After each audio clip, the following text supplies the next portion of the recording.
Well, good evening. We start tonight with the latest from a massive explosion in Sheboygan County. It happened just outside the town of Cascade this afternoon.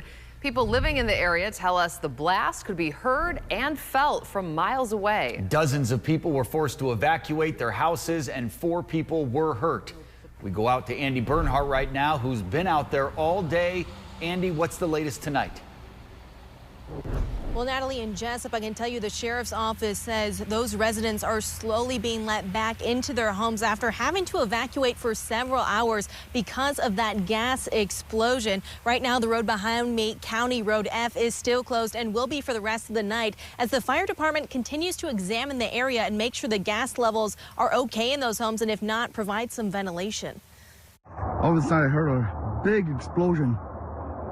I don't know if something's burning over there or not. I looked up in front of the house, like, oh my God, there's a huge black cloud. Cascade resident Vu Vang says he was in his home when all of a sudden he heard a loud boom. I just couldn't believe that it was just so loud.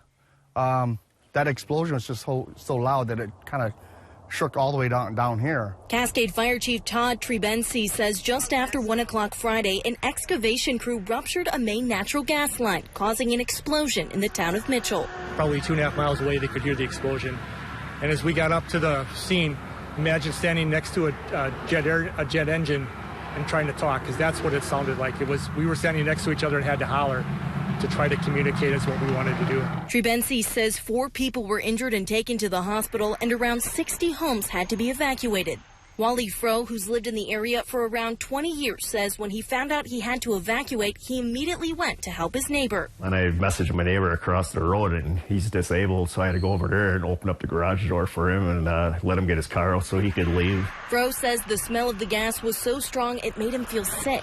I didn't really think nothing of it until I went outside and I smelled the gas smell. And it was so strong it gave me a headache, and I could taste it in my mouth. And I've never had a gas smell that strong before.